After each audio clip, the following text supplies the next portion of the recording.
I want to get your thoughts. I mean, when you started in Pancrase, no one had heard of MMA. People forget the UFC was maybe not even legal at the time. It sure wasn't a big brand. Japan was where all the action was happening. I've been to two Pride events myself, and they were always considered better than the UFC back then. What's it like for you to watch the evolution of MMA, and how do you describe it to people? How far it's come into where now you can see the UFC and even a karate combat, and the quality is so high. It's really crazy. I predicted everything, but I was way off with the years. I think in '93, I said in 5 years, this is going to be the biggest sport in the world. But I was like a whole bunch of years off. But yeah, you're right. When I was competing, it was legal in 3 states only. So we had to watch out. The weigh-ins, they were in a hotel room with your corner. Now you got 7,000 people going to the weigh-ins.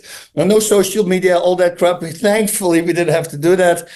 And then, to see the rules change, to see weight classes coming in. When I went to the UFC, that was the first time when they established a weight class, because in Japan, I was fighting open weight. So you just fight everybody. It was actually fun to find out on the day of the first fight.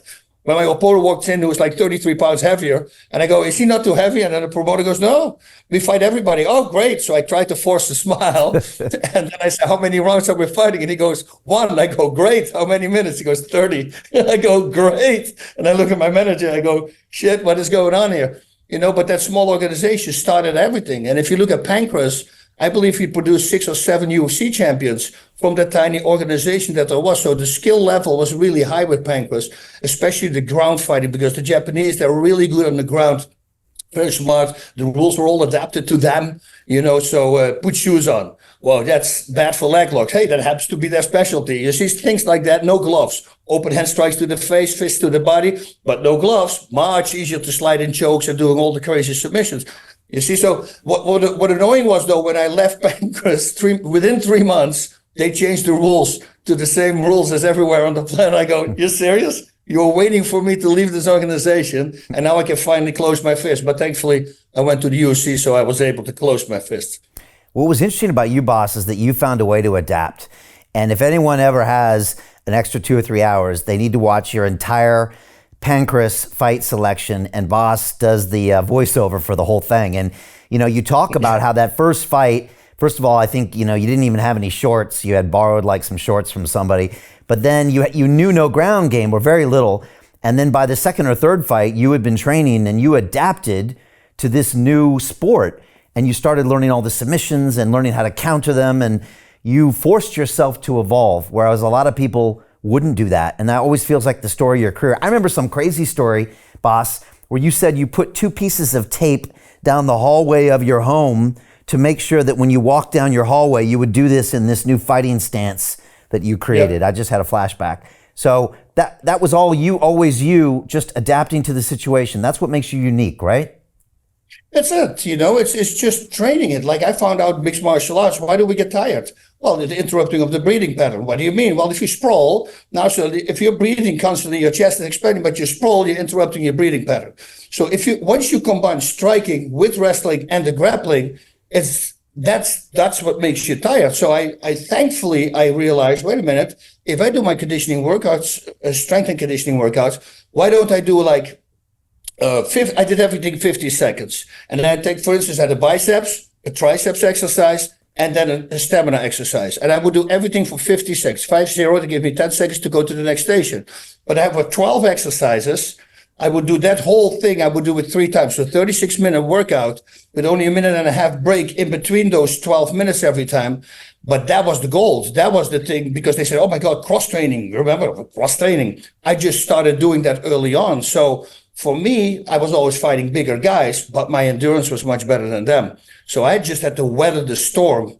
And then slowly but surely, I would start taking over. And with the submissions, unfortunately, it took me 3 losses by the submissions and you have to understand, I'm in Holland. In Holland, there is no wrestling, and we didn't have the submissions. We have judo, and I walked with some guys over there, but that's not going to really do anything. But then after my last loss, I got so angry and I started becoming vocal. I started asking everybody who wants to train with me. And I found this one guy, 19 years old, Leon Van Dyke.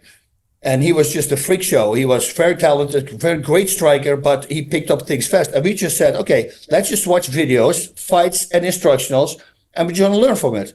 And then I realized, wait a minute, I think I can find a different setup to go to that submission. Oh, wait a minute, now I got two setups. Why don't I create a third one or a fourth one? Because then once I start mixing those up, it becomes very hard for him to detect what I'm actually going to do. So, and then I became obsessed with it. And suddenly it was like my poor wife. I always tell this in interviews. I woke her up at least 5-6 times in the middle of the night because I would dream a submission. I would wake her up. I would put her in that submission. I would say, hey, it hurts your shoulder, right? Or hurts this, or hurts that. Yes, I would write it down. Next day I would go to the gym and I would try it out on my one guy that I have. So like I did 90% of my fights with one person that I had. But it worked because I put in so much work. I lost my last fight by submission, and then I won my next 8 fights by way of submission. And suddenly everybody was like, what's going on here? What was with the submission control? But 7 finishes.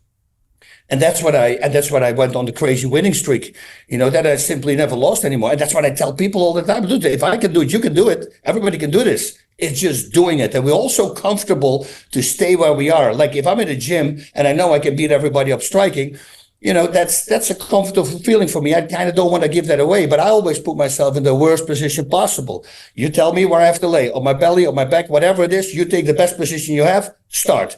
And I would start doing that. I kept doing that. And suddenly, people can't hold me anymore because my reversals became so good. I was just waiting for the right timing for him to make a mistake and I would reverse the guy. Like if you look at you were talking about some records that I did. I had 14 submission victories, but I never took anybody down. He never had a single takedown.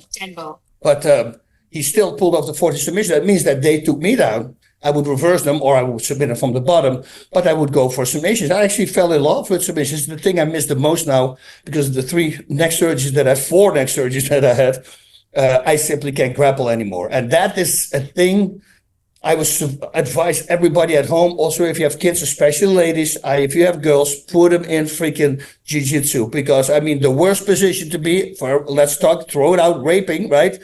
That's in between the legs, laying in between the legs. That position is actually a very strong position in the submission game. So once somebody is there, they can choke them with the legs, they can armbar them. There's a lot of stuff they can do from that position. So for a girl to know these skills, and it's really good for your cognitive function as well, problem-solving thinking, because, like for instance, I'm shooting a bow, right? So a friend of mine gave me a bow, really good compound bow, but there's a 50-pound pull. Well, I had 4 neck surgeries, and this arm is very weak. So I'm standing in the store, and I see the bow, and I can't. He says, "No, it's only 40 pounds." I say, "Yeah, this is easy for you to say," but I showed him my arm. This is a whole dent here, so it's atrophied.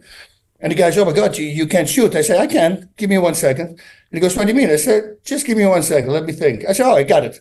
So I hooked on you have a little wristband with a little trigger on it that you hook onto the line and that you have to pull, right?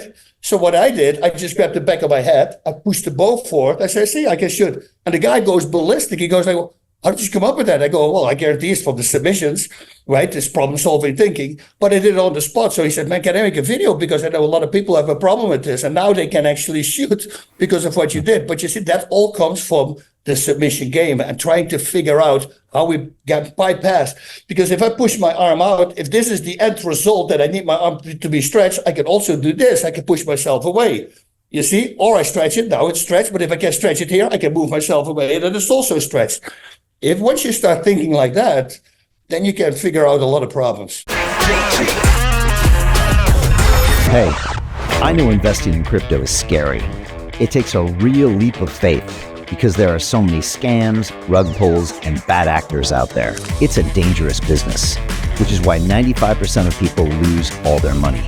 Well, that's why I created the London Real Investment Club, so you can access the hottest deals on the planet and use the crypto bull market to create the generational wealth that you deserve. Join my team of over 100 people from around the world that are making millions of dollars behind the scenes investing in blockchain, AI, Web3 games, DeFi, Bitcoin, and more. Don't miss out. Click the link below to book a call with one of my team now. But hurry, this bull market will end soon. I know investing in crypto can be scary. That's why you gotta join the investment club. Pull the trigger. Let's do this.